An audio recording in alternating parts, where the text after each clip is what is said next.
He had no idea the injured alien woman he was carrying would become his family and bear his child. The snow didn't fall. It devoured. It had no mercy, just white silence, the kind that erased sound, shape, time, everything. Out here in the high passes of Terra Luna 7, it wasn't the cold that killed, it was the forgetting. Leroy adjusted the stabilizers on the snowcrawler's control panel. Knuckles stiff inside his insulated gloves, the crawler groaned beneath him, the treads grinding against the crusted ice. The storm had turned mean over the last hour, wind screaming against the hull, sensors blinking erratic green across the dash, visibility under 5 temperature fatal. In under 15 minutes delivery, ETA irrelevant. He hadn't spoken in 3 days, no one to talk to, no one expecting him. He liked it that way. Solitude used to scare him. Now it was just quiet, a kind of numbness he'd grown used to, like an old scar that no longer hurt but still itched. When it rained, the crawler rocked over a buried ridge, jarring his back against the seat. Then the scanner pinged. He glanced at it lazily. Probably just a drifting animal or thermal reflection. This region had wild fluctuations. Biosign detected weak, faint heat signature. No comms ID. Leroy frowned, leaned forward. Location 92 northwest. Just over a ravine bend. Could be junk data, could be a corpse, could be the scanner blinked again. He exhaled, slow and annoyed. Damn it, he didn't want to care, didn't want to veer off course for a blip that probably wasn't even alive. People die out here all the time. The snow takes them and no one remembers. That was the rule. That's how he'd lived this long. But his hands were already moving. He powered down the crawler's engine, grabbed his coat from the hook and swung the door open into the storm. The wind slapped him in the face, stinging and sharp. His breath hitched as the cold knifed under his collar. Each step crunched and slid as he trudged into the white, guided only by the handheld tracker and instinct he found. The wreckage, half buried in snow drift, a small skimmer, civilian Class 1 wing, sheared off, its hull scarred by fire and fractured ice. It had gone down hard. Leroy swept his light across the wreck, snowflakes dancing in the beam. Then movement, a shadow tucked beneath a collapsed panel. He crouched. It wasn't a shadow, it was a woman, skin blue, no deeper, the shade of ocean under starlight. Her hair was long, tangled, impossibly white against the dark folds of her torn wrap. She was curled into herself, half covered in frost, one arm twisted unnaturally across her torso. She was shaking, still alive. Hey, Leroy's voice sounded strange in the storm, half eaten by wind. Can you hear me? Her eyes opened, not fully, just a slit, but it was enough. They glowed faintly, gold like light behind thin silk, and they focused on him, not aimlessly, not unconscious. Awake, she didn't flinch, but she didn't move either, like a trapped animal, frozen not by the cold but by the fear of what came next. He swallowed hard. She wasn't human. Morellian, maybe. He couldn't be sure. It had been years since he'd seen one up close, and he'd never seen one this close. He didn't know what she was, who she was, what danger she might bring. He only knew she was dying. I'm not here to hurt you, he said, quieter now, more for himself than hurt. You're freezing. She blinked slowly. Snow clung to her lashes like dusted glass. He eased closer and pulled his thermal cloak from his shoulders, wrapping it around her gently. She tensed just a flicker. Her lips parted as if to say something, but only a breath escaped. Then a word cracked, and fragile Karina. He froze. The wind howled overhead. Snow lashed his back, but his mind had gone. Still he knew that word, not a name, not in the way most would think. Karini, from an old Melian dialect, one he'd helped catalog a lifetime ago, left behind. He whispered. Her eyes sharpened at the translation, but she said nothing more. That word, it shouldn't have meant anything to him now. He had buried that part of his life beneath guilt and silence, but here it was rising again, in her voice, in her breath. He lifted her carefully. Her body was lighter than he expected, bonier, not fragile but stripped of strength. Her skin beneath the cloak was cold enough to burn as he carried her back through the blizzard. The wind clawed at him, tried to rip her away. He tightened his grip. Her head rested lightly against his shoulder. She didn't speak again. He didn't know what she was or what she'd been through, but he couldn't leave her, not again. The interior of the crawler was barely warmer than the storm, but at least it didn't scream. Leroy laid her gently across the padded bench behind the console. Her lips were blue. The tremors in her limbs had grown erratic. He opened the med compartment, slotted a warming patch against her chest, and applied sealant to the worst lacerations. She winced at the cold foam. A soft sound escaped her, a strangled breath. He paused, Looked at her face at the tiny furrow between her brows. She was fighting whether the pain or the memory of it. He couldn't tell. He activated the heater. A low hum filled the space. Dim orange light flickered across the cramped walls. Her eyes remained half-lit, tracking him faintly. "You're safe," he said, not expecting a response, just saying it aloud. No reaction. He sat across from her, elbows on knees, watching. He remembered building a lexicon of her kind's root languages years ago, before the war, before the mistake. Now the dialect she'd used. Karini rattled in his brain like a bell struck in the dark. He hadn't heard it spoken in 7 years, and now it came from the lips of a woman, half frozen and wrapped in his cloak. He didn't ask questions, didn't press. When they reached the outpost 2 hours later, she was awake, barely. Her head lolled slightly as the crawler powered down. She didn't resist when he lifted her again. The storm had started to die. The cabin was low-roofed and half buried in snow, lit by the soft flicker of a thermal stove. One room, one door, 1,000 memories. He opened it. She didn't hesitate, just looked at him once, then stepped inside, as if something in her head had decided he was not the worst the world could offer. The fire had burned low by the time Leroy stirred. The cabin was still, so still that for a moment he forgot he wasn't alone anymore. Then he heard the faint clink of ceramic. His eyes opened slowly. She was awake, sitting by the stove again, wrapped in his old cloak, her back to him. Steam curled from the lip of the broth bowl in her hands. She must have reheated it while he slept. No sudden movements, no signs of panic, just quiet awareness. Something tight in his chest unwound, not relief exactly, just the confirmation that she hadn't left. He sat up slowly. The floor mat stiff beneath his shoulders. The cold had crept in during the night, coiling through the edges of the room, numbing his hands and toes. He rubbed warmth into them absently as he watched her from across the dim cabin.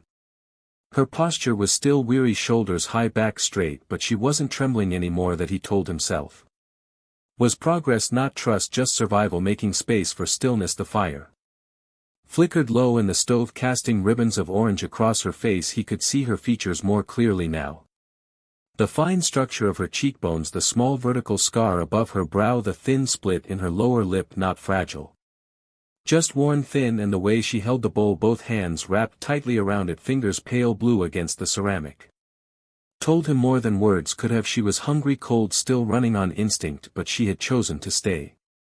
Leroy rose and crossed the room slowly, not too close. He crouched near the stove, added a fuel pellet, stirred the embers with a gloved hand. Flame bloomed again, heat pushing against the walls of the cabin in slow pulses. When he glanced at her, her golden eyes were watching him, steady, unreadable. "You didn't leave," he said, voice still rough with sleep. "No," she answered. Her voice was soft, hoarse, but steady. It was the first real word she'd spoken since collapsing in his arms. The sound of it rooted something inside him like a string pulled taut across his ribs. He gave a slow nod. "Good." A beat of silence passed. The fire hissed and popped as if breathing with them. "You didn't ask me who I was," she said, not looking at him. "You didn't offer," he replied. Another pause. "Sir," she said. The name hung between them, weighty and unfinished, not a declaration, a memory, or a ghost of one. "I'm Leroy," he said simply. Sir nodded once more, acknowledgement, then greeting. He stood, retrieved a second bowl and poured what little broth remained into it. He sat on the edge of the cot and ate in silence, the wooden spoon tapping faintly against the sides. Across the room she sipped hers more slowly, as if testing its warmth with each mouthful. They didn't speak again for several minutes. He liked that words too quickly offered had a way of turning sour. Silence at least stayed honest. When they both finished, Leroy collected the bowls and stacked them in the wash basin. He poured melted snow into the kettle and set it over the stove. His hands moved automatically, like they had 100 times before, only now the space behind him wasn't empty. He felt her presence like a second flame, faint but undeniable. "I recognize that word you said," he murmured, not turning around. "Kieran, I haven't heard that one in a long time." Sir didn't answer. "It's old," he continued, "used in pre-war dialect chains, mostly by Morellian emissaries. It's not a name, it's a designation." Silence. Then she said, "It means left behind." He turned to face her. "I know." She looked at him. Her gaze was sharp, tired, and something else. Cautious curiosity, maybe the kind that came from someone who'd stopped hoping people understood her and was still surprised when they did. "Why do you know my language?" she asked. Leroy leaned against the wall, arms crossed loosely. I was an archivist a long time ago, specialized in cross-cultural syntax, treaties, trade codes, diplomatic structures. Her expression didn't shift, but he could feel the tension change, like she was waiting for the other shoe to fall. I worked on one of the early Melian Accords, he added. Now her eyes narrowed, not suspicion, recognition. And what happened? She asked. Leroy didn't flinch. I mistranslated a clause. He watched her closely, her brows lifted.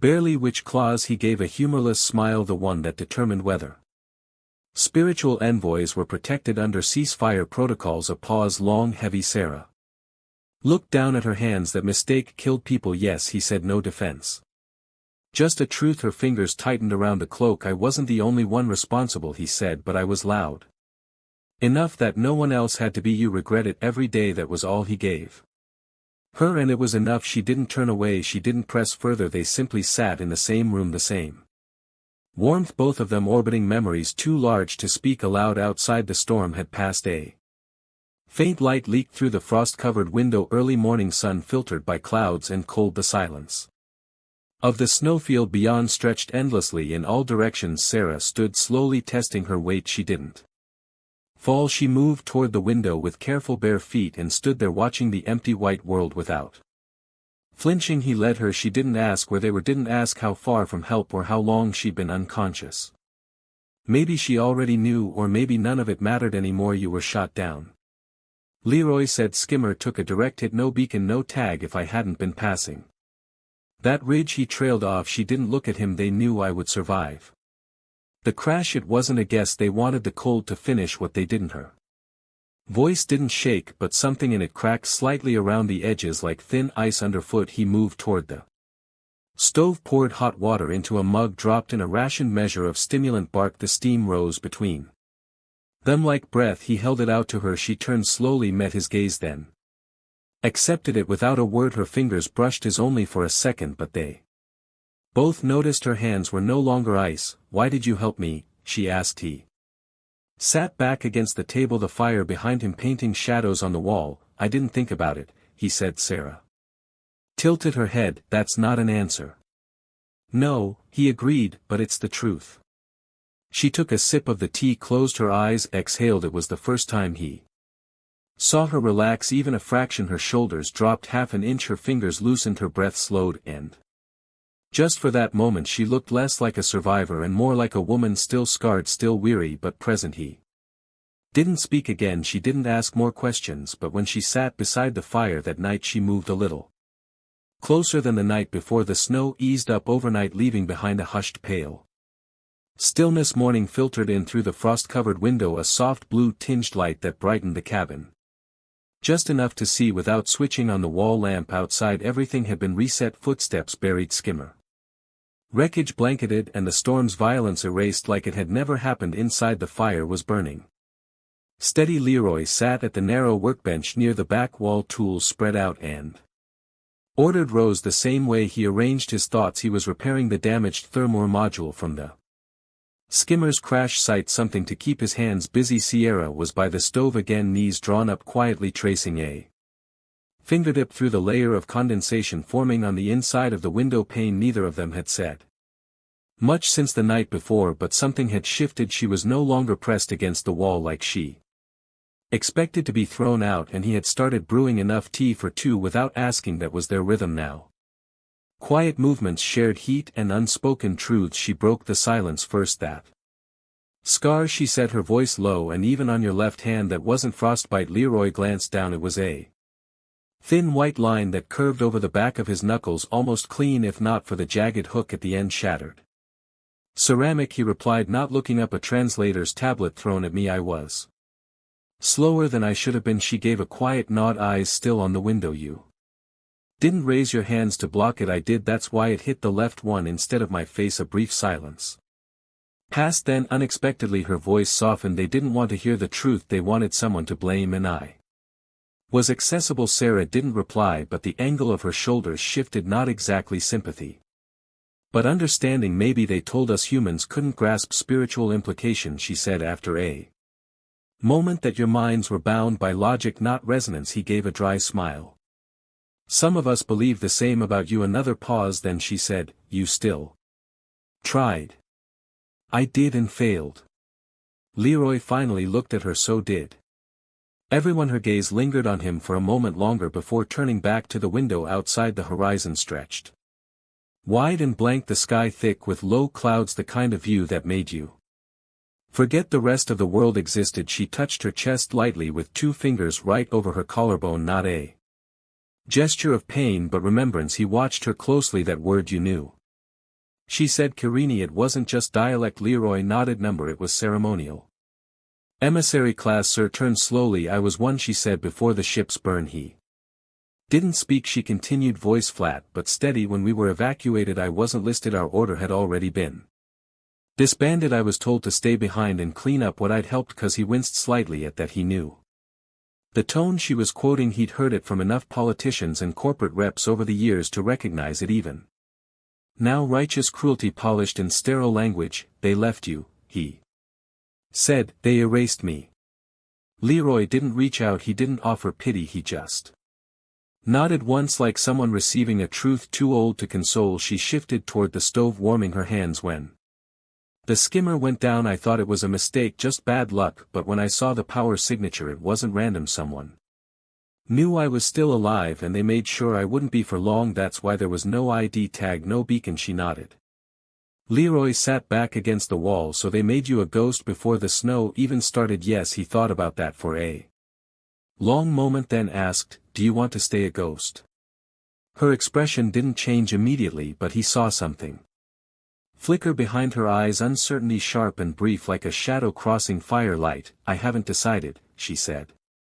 That more than anything told him she wasn't as broken as she looked, and maybe neither was he. Later that afternoon they shared a meal, a proper one this time. He had a small stash of preserved tubers and dehydrated roots and she helped him cook. She didn't speak but she moved with quiet efficiency, her hands sure but not rushed. It was the first time they'd done anything side by side. At one point her sleeve fell back, revealing a thin series of marks burned into the inside of her forearm. Tiny, precise, ritualistic, not decorative. He said nothing but she noticed him noticing. Name bindings, she said quietly. For the ones I carried, the ones who trusted me. He nodded. You still carry them always? The way she said it left no room for sentiment. It was duty, not grief. That evening she sat closer to the fire than usual, not beside him but no longer across the room. They drank in silence, the kind that didn't need filling. Outside the wind started to rise again, brushing against the cabin walls like a reminder. He caught her watching him once, just briefly. Her gaze was steady, not cold, not warm, measuring. You sleep with your boots within reach, she said. He blinked, habit still waiting to run.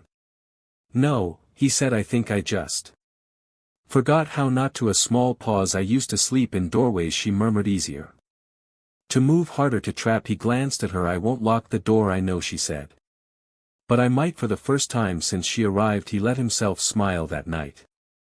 They didn't talk, but when he lay down on the mat near the far wall he left the cot empty. She took it, no hesitation, no question. Before he drifted off he turned his head slightly and saw her curled on her side, one hand resting near the edge of the blanket, not clutching it, just there, open. He stared at that hand for a long time, then he closed his eyes and slept. The storm didn't come back but the cold lingered. It clung to the walls like memory, thin, sharp and constant. The cabin groaned under a quiet weight as if the snow itself had settled in to listen. Leroy was at the stove early. He hadn't slept much, not because he was restless but because sleep felt too much like forgetting, and he couldn't afford that right now. Not with her here, not with the way things were shifting between them. In the quiet Sarah was still on the cot, eyes closed, her breathing deep and even.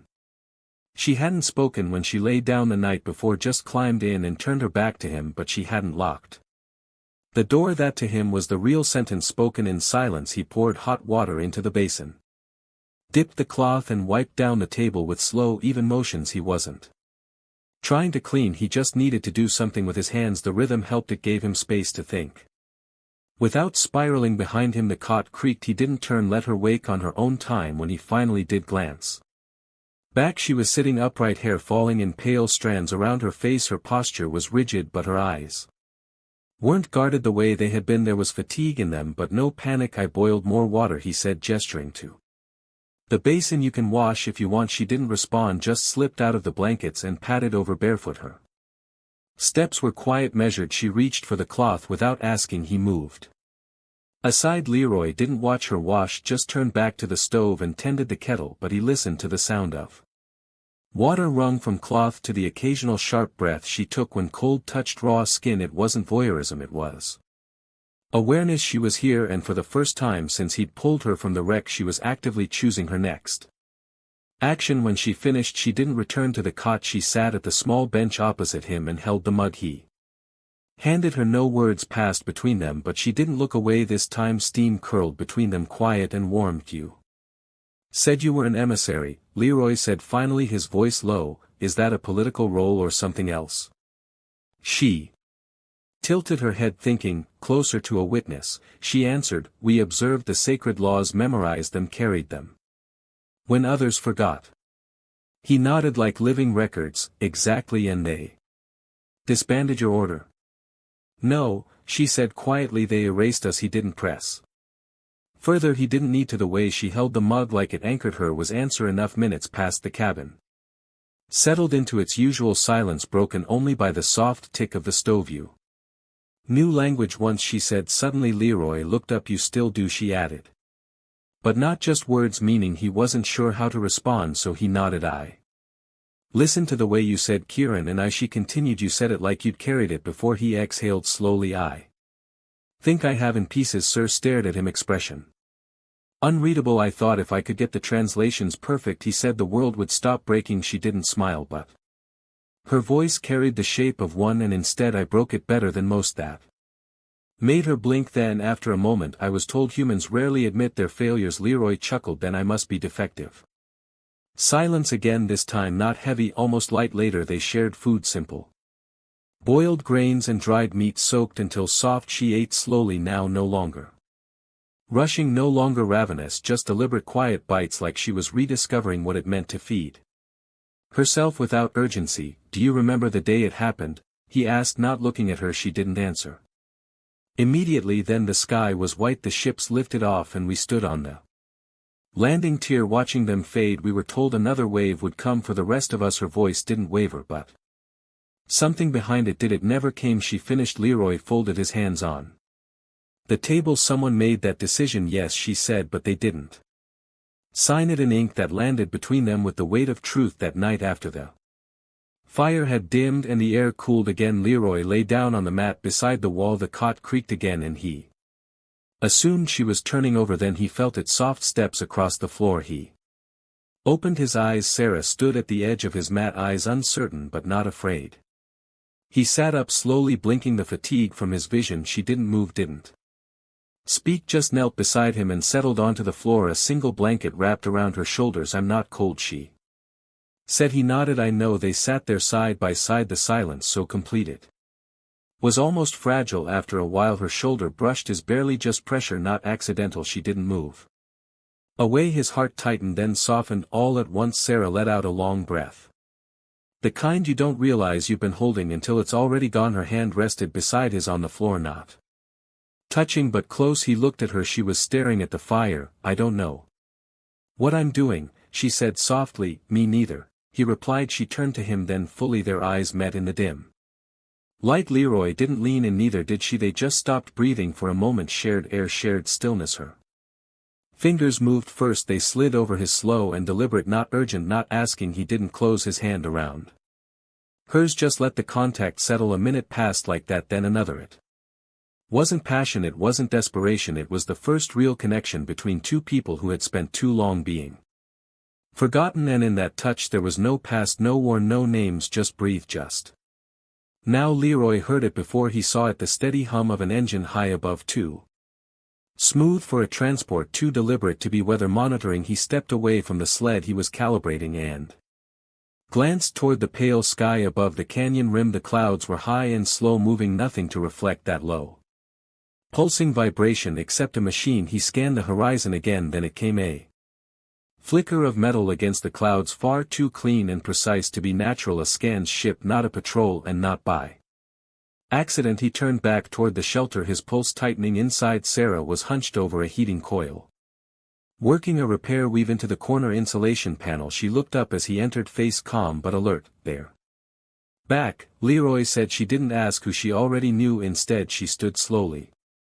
Wiped her hands on a strip of cloth and stepped to the edge of the doorway to listen. The hum was closer now, not descending, not hovering, sweeping, searching. They think I signaled, she said quietly. You didn't, he answered.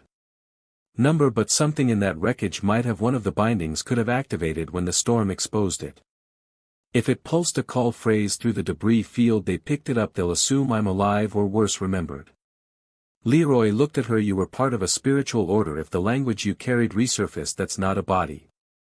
They want someone to find. Her mouth tightened. Dead was clean, but if I'm alive they'll need to correct that. Before someone questions the record they're not here to extract, he said, stepping toward the far corner of the shelter where he kept the old comm case. They're here to make it final. She didn't argue. Her silence said enough. Leroy pulled the terminal out, brushing dust from the weather screen. He'd packed it more from instinct than hope, but now for the first time in years it had purpose. I might have a way to stall them, he said. Sir watched him using what old treaty architecture. Some of the clauses I helped build before the collapse are still buried in the federal records. Obsolete on paper but not deleted. You think they'll care? Number, but if I say the right words in the right order they'll hesitate long enough not to act. She stepped closer, her voice low. And if they don't hesitate? Leroy looked up at her. Then we run. He powered on the unit and the interface blinked to life. Old fonts, sluggish processing but functional. His fingers moved faster than he remembered, muscle memory rising from a part of him he'd buried with his credentials. Outside, the ship's hum passed directly overhead. The cabin darkened for a breath as its shadow swept across the canyon. Sir stood near the wall, silent still. She didn't flinch. She just waited. The calm crackled. A male voice filtered through, flat and official. Unregistered structure. This is Norex's corporate scan, class Vesper. We've detected Morellian-coded transmissions originating from your zone. You are in breach of extra isolation protocol 4B. Leroy pressed transmit. This is Leroy Vance, civilian contractor. My zone is not under Norex jurisdiction. My guest is a spiritual envoy protected under Treaty 246A sub clause 9A. Pause. He could almost hear them digging into their systems trying to find it. Maybe they wouldn't. Maybe the clause didn't even appear on their operating interface. That didn't matter. The threat was the message. Spiritual envoy protocols were decommissioned after the Melian withdrawal. The voice responded, no such clause applies. Leroy kept his voice calm. That clause was never repealed, only